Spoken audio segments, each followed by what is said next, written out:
ಹಸಿರೇ ಉಸಿರಾಗಿರೋ ಪ್ರಕೃತಿಯೇ ಕಾವ್ಯವಾಗಿರೋ ಊರೇ ನಮ್ಮ ಹೆಮ್ಮೆಯ ಮಲೆನಾಡು. ಇಲ್ಲಿನ ಜಿಟಿಜಿಟಿಯಾಗಿ ಬೀಳುವ ಜಟಿಲ ಮಳೆ, ಎತ್ತ ನೋಡಿದ್ರು ಮುಖಕ್ಕೆ ಮುತ್ತಿಕ್ಕುವ ಬೆಳಗಿನ ಜಾವದ ಇಬ್ಬನಿ ಕಣ್ಣಿಗೆ ತಂಪಾದ್ರೆ ದಟ್ಟ ಕಾಡಿನ ಮೌನ ಮನಸ್ಸಿಗೆ ಇಂಪು. ಎತ್ತ ನೋಡಿದ್ರು ಹಚ್ಚ ಹಸಿರಿನ ಅಡಿಕೆ ತೋಟಗಳು, ಬೆಟ್ಟ ಗುಡ್ಡಗಳ ನಡುವಿನ ಅಡ್ಡೆಯ ಮಧ್ಯ ಹಾವಿನಂತೆ ಬೊಳುಕೋ ಅಂಕುಡೊಂಕಿನ ರಸ್ತೆಗಳು, ಕಿವಿಗೆ ಅಪ್ಪಳಿಸುವ ನದಿ ತೊರೆ ಜಲಪಾತಗಳ ಆ ಗಂಭೀರ ನಾದ, ಅಬ್ಬಬ್ಬ ಕಾಫಿಯ ಘಮದೊಂದಿಗೆ ಶುರುವಾಗುವ ಇಲ್ಲಿನ ಪ್ರತಿದಿನವೂ ಒಂದು ಜೀವಂತ ಸ್ವರ್ಗ. ಯಾಂತ್ರಿಕ ಬದುಕಿನ ಜಂಜಾಟದ ನಡುವೆ ಪ್ರಕೃತಿಯ ಈ ನಿಶಬ್ದ ಸೌಂದರ್ಯಕ್ಕೆ ಮನಸೋಲ್ದವರೇ ಇಲ್ಲ. ಆದ್ರೆ ಮೊದಲೆಲ್ಲ ಮಲೆನಾಡು ಹೀಗಿರ್ಲಿಲ್ಲ. ಓರ್ಗರಿಯುವ ಮಳೆ, ಬೀಸುವ ಗಾಳಿ, ಎಲ್ಲೆ ಮೀರಿ ಉಬ್ಬಿ ಕೊಚ್ಚುವ ಹಳ್ಳ, ಕಾಡಿನಿಂದ ಇದ್ದಕ್ಕಿದ್ದಂತೆ ಬಂದು ದನಕರುಗಳನ್ನು ತಿಂದು ಮುಗಿಸುವ ಹುಲಿ, ರಾತ್ರೋರಾತ್ರಿ ಗದ್ದೆ ನುಗ್ಗಿ ಭತ್ತವನ್ನು ಗುಡಮೇಲು ಮಾಡುವ ಹಂದಿ, ಹೀಗೆ ಒಂದೇ ಎರಡೇ ಪರ್ವತಾದ್ರಿಗಳ ಕದಂಬ ಬಾವುಗಳ ಮಡಿಲಿನಲ್ಲಿ ಮಲೆನಾಡಿನ ಕಾಡು ಕ್ರೌರ್ಯಕ್ಕೆ ಕ್ರೌರ್ಯವಾಗಿ ನಿಂತಿತ್ತು. ಈ ಎಲ್ಲದರಿಂದ ಬೇಸತ್ತ ಮಲೆನಾಡಿಗರು ಬಹಳ ಹಿಂದೆಯೇ ಊರು ಹಾಗೂ ಊರಿನ ಜಾನುವಾರುಗಳ ರಕ್ಷಣೆಗಾಗಿ ಜೊತೆಯಲ್ಲೇ ತಮ್ಮ ಕಾವಲಿಗಾಗಿ ಗ್ರಾಮದ ದೇವರುಗಳಾದ ಬ್ರಹ್ಮ, ಚೌಡಿ, ಭೂತರಾಯ, ಯಕ್ಷಿ, ರಣ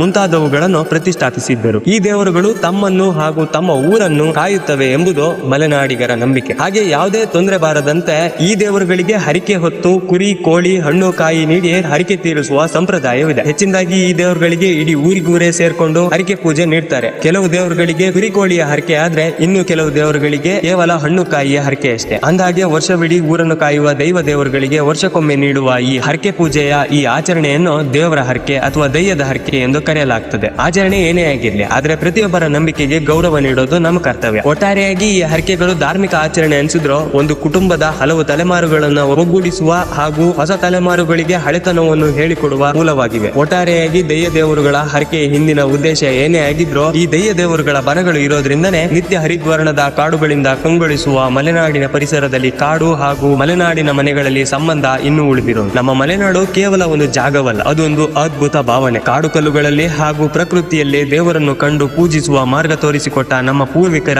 ಈ ಕಾರ್ಯವನ್ನು ಎಷ್ಟು ಹಾಡಿ ಹೊಗಳಿದ್ದರೂ ಕಡಿಮೆಯೇ. ಸರಿ, ಹಾಗಾದ್ರೆ ಫಾಲೋ ಮಾಡ್ಕೊಂಡು ಸಪೋರ್ಟ್ ಮಾಡಿ. ನಾನು ನಿಮ್ಗೆ ಇನ್ನೊಂದು ವಿಡಿಯೋದಲ್ಲಿ ಮತ್ತೊಂದು ವಿಷಯದೊಂದಿಗೆ ಸಿಗ್ತೀನಿ. ಅಲ್ಲಿವರೆಗೂ ನಮಸ್ಕಾರ.